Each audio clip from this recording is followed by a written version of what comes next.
বাসায় রেখে আমি এখানে আসি। আমি এখানে আমার নিজের কোনো লাভের জন্য আসি না। অটোরিকশা এবং হকার মুক্ত আমি আমার রাস্তা চাই। আমার রাস্তাটা আমি কাউকে দেবো না। আমার কথা তো তেমন কিছু না। আমার বাড়িতে আমার অনেক প্রবলেমস, আমি আপনাদেরকে বুঝাইতে পারবো না আমার কত প্রবলেমস। আমার বেবিরা অনেক ছোট। আমার আমার আমার ছেলে মেয়েদের হচ্ছে 4 বছর বয়স, আমার মেয়ের হচ্ছে 2 বছর বয়স। আমি আমার বেবিদেরকে বাসায় রেখে আমি এখানে আসি। আমি এখানে আমার নিজের কোনো লাভের জন্য আসি না। আমি এখানে হচ্ছে চাই যে আমি মানুষ ভালো থাকুক। সরি, আমি নিজের কোনো লাভের জন্য এখানে আসি না।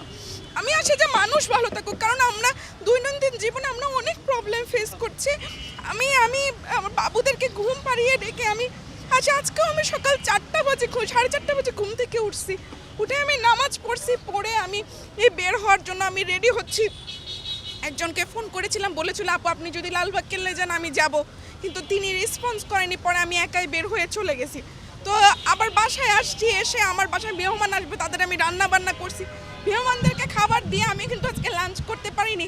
আমি চলে আসছি এখানে, যেহেতু আমাকে আসতে হবে। এই বৃষ্টির মধ্যে আমি ভিজে ভিজে আসছি।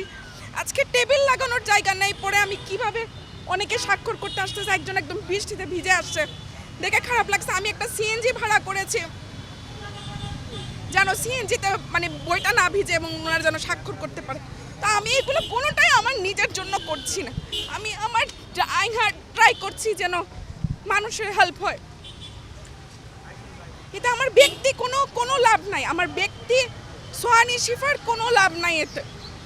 কিন্তু আমি এত কষ্ট করতেছি শুধু একটা কারণে, যেন এই জিনিসটা এমন না হয় যে হয়ে যায় তারপর আর সলভ না হয়। অটোরিকশা এবং হকার মুক্ত আমি আমার রাস্তা চাই। আমার রাস্তাটা আমি কাউকে দেবো না। আমার কথা তো তেমন কিছু না, কথাটা খুব সিম্পল। আমি অনেক টাকাও চাই না, আমি অনেক কিছুও চাই না।